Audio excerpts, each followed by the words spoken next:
Pemirsa, Pemprov DKI Jakarta menetapkan tarif layanan Trans Jabodetabek rute Blok M Bandara Soekarno-Hatta sebesar Rp15.000. Tarif akan berlaku pada 1 September mendatang.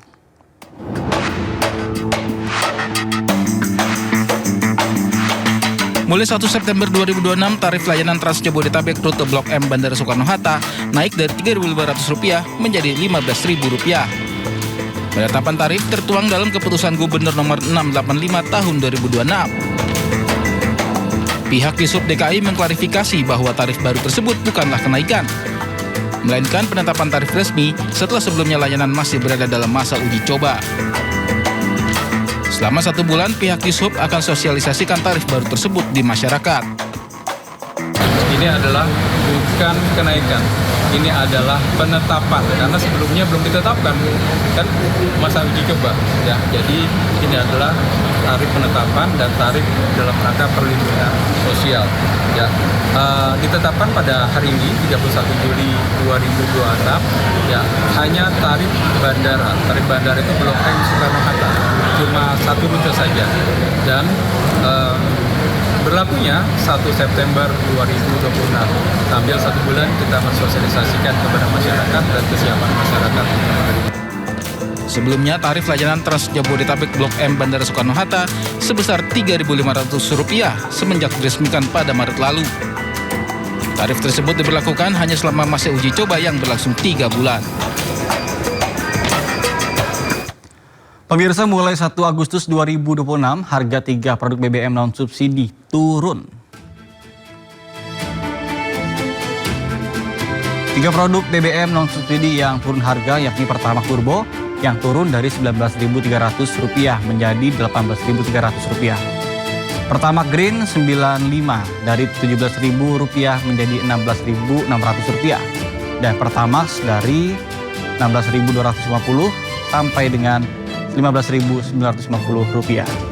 Adapun harga Pertamina Dex tetap di harga Rp21.150 dan Dex Lite tetap di harga Rp19.700. Pihak Pertamina menjelaskan bahwa penyesuaian harga BBM non-subsidi mengacu pada perkembangan harga minyak mentah dunia dan nilai tukar rupiah. Menanggapi fenomena mal dipagari, Gubernur DKI Jakarta Pramono Anung meminta pihak mal tidak melakukan tindakan antisipasi yang berlebihan. Sementara penasihat khusus Presiden Bidang Komunikasi Hasan Nasbi meminta publik tidak berspekulasi liar. Yang kedua berkaitan dengan pemasangan pagar, saya juga mengamati mungkin bagian dari kekhawatiran, tetapi nanti pada saatnya pasti saya akan minta untuk pagar-pagar itu dilepas kembali. Karena kekhawatiran yang berlebihan juga tidak baik. Dan saya sebagai Gubernur Jakarta, koordinasi dengan TNI, Polri, aparat penegak hukum lainnya, kami akan menjaga Jakarta. Mudah-mudahan Jakarta selalu aman, nyaman. Jangan memperbesar berita-berita yang tidak baik. Berita-berita yang menebar ketakutan itu sebaiknya diklarifikasi juga. Teman-teman kan juga, teman-teman wartawan kan bisa cek sendiri. Bisa bikin cek fakta, benar nggak fear mongering yang sedang beredar itu, ketakutan-ketakutan yang sedang beredar itu betul-betul nyata apa tidak. Karena teman-teman bisa cek di lapangan. Saya rasa kita harus optimis ya, keadaan negara kita baik. Sekarang pemerintah juga sudah jalannya sangat cepat. Barusan juga diskusi dengan seratusan lebih pengurus Kadin dan komunikasi 2 arah, tanya jawab dengan Presiden tadi, masukan-masukan mereka sangat konstruktif, diterima dengan baik oleh Presiden, dan nggak ada alasan buat kita nggak maju kan.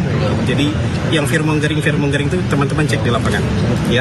Saya rasa nanti teman-teman bisa menemukan itu benar nggak sih. Pemirsa, terkait dengan viralnya sejumlah mal yang tiba-tiba dipasang pagar setinggi hampir 3 meter, reporter kami melakukan penelusuran dan berikut laporan Kea de la Rosa di salah satu mal di kawasan Jakarta Selatan. Pemirsa, baru-baru ini warga dikejutkan dengan adanya pagar besi tinggi di beberapa mal di kawasan Jakarta. Dan saat ini saya berada di kawasan Jakarta Selatan dan di belakang saya sudah ada salah satu mal besar yang di depannya terpasang pagar besi tinggi yang terlihat dari ujung pintu masuk hingga pintu keluar. Terpasang pagar besi tinggi ukuran 2 meter kurang lebih. Memang hingga saat ini dari pihak pengelola mal belum memberikan informasi kepada warga ataupun kepada pihak yang berwenang terkait apa tujuan dari pemasangan pagar besi tinggi ini. Sontak warga juga mengira atau beranggapan apakah pemasangan pagar besi ini merupakan bentuk dari pembuatan ataupun keamanan berlebih dari pihak pengelola mal, sebab jika kita berkaca ke Agustus 2025 lalu banyak sekali aksi massa di kawasan Jakarta. Hal ini juga memunculkan respon dari Gubernur DKI Jakarta untuk meminta pihak pengelola mal melepas pagar besi sehingga memberikan kewenangan penuh terkait keamanan wilayah Jakarta pada pihak kepolisian maupun TNI. Namun hingga saat ini pagar besi di kawasan mal di kawasan Jakarta Selatan masih terpasang dan hingga saat ini pun warga masih menunggu klarifikasi ataupun penjelasan resmi apa tujuan sebenarnya pemasangan pagar besi tinggi di sekitaran mal di kawasan Jakarta Selatan. Dari Jakarta, Kea Dela Rosa, Damar Wicaksono, iNews melaporkan. Di media sosial, pemirsa calon pegawai BPJS Ketenagakerjaan menjalani pelatihan dengan berjalan kaki tanpa alas kaki di atas bara api. Menanggapi sorotan publik, BPJS Ketenagakerjaan menegaskan bahwa aktivitas tersebut bukan materi utama dalam program orientasi.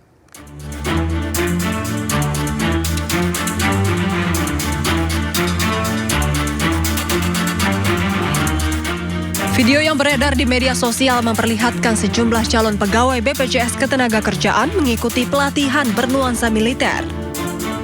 Peserta yang menggunakan atribut BPJS Ketenagakerjaan meneriakkan yel-yel, berjalan tanpa alas kaki di atas bara api, kemudian mencelupkan kaki ke dalam wadah berisi air.